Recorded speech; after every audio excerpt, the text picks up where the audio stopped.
Well, you may have seen him transforming people's lives on the hit Netflix show Queer Eye. And now he can transform the way you think about dinner and meals. Joining me now is Emmy Award-winning food and wine expert Antoni Porowski. And you have a new book called Let's Do Dinner. It follows your first smash hit, Antoni in the Kitchen, which was a New York Times bestseller, got lots of acclaim. And before we get into the recipes, what I want to know is, why is dinner important? Why are having actual meals important? I know a lot of people that kind of just skip the meals, but they really are important, right? Hi, Jen. I honestly, as much as I want to be a breakfast person, so many days of the week I just don't have time and I miss it. But my one non-negotiable is dinner. It's something that was so important growing up. It was the one time where my family would just like sit down and have a meal together, and it's something that I want to continue as a grown-up.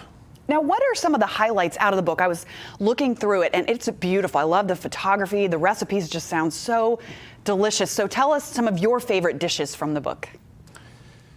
Thank you. I'm so glad you asked because I happen to have 3 of them right here. I love a nice simple pesto, and you can change up the green to like arugula or any type of other green that you have, but this is a simple basil pesto. I've swapped the pine nuts for almonds with some marinated zucchini and bow tie pasta. You have a wonderful meal for a family.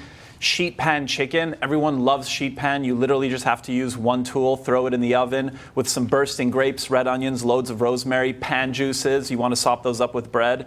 And then my favorite sandwich of all time, the croque monsieur. I've Italianified it with some mortadella, provolone, a bit of bechamel, pistachios, pepperoncinis, and you can have a sandwich for dinner.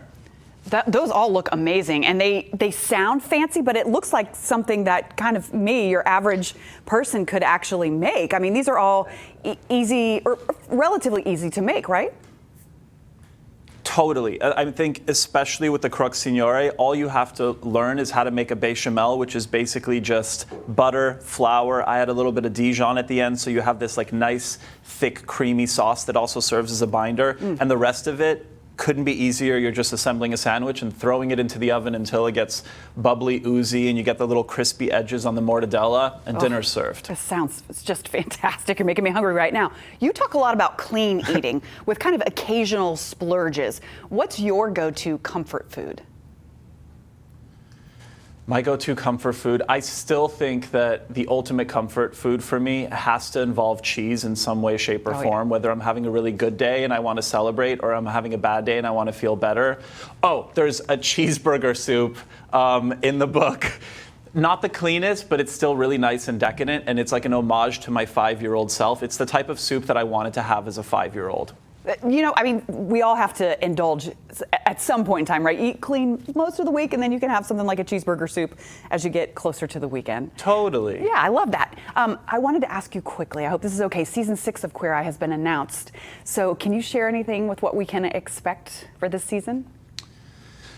So Netflix doesn't tell us much. They especially don't tell me because I notoriously cannot keep a secret for the life of me. So I have absolutely no idea when it's coming out. I really hope by the end of this year, the beginning of next year. But I will say it's an extremely emotional season. I mean, from helping small businesses who've like suffered during the pandemic, because we filmed in Austin, Texas, where they were also hit with a really crazy storm.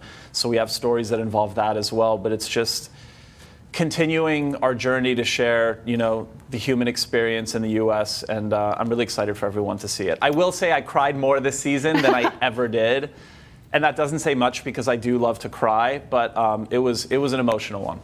He loves to cry, he loves to cook, and we love it all. So I'm looking forward to this season and the book as well. Let's Do Dinner is out tomorrow. You can find it wherever books are sold. Thank you so much for joining us this morning, Antoni, and thank you to HarperCollins for today's Satellite Time.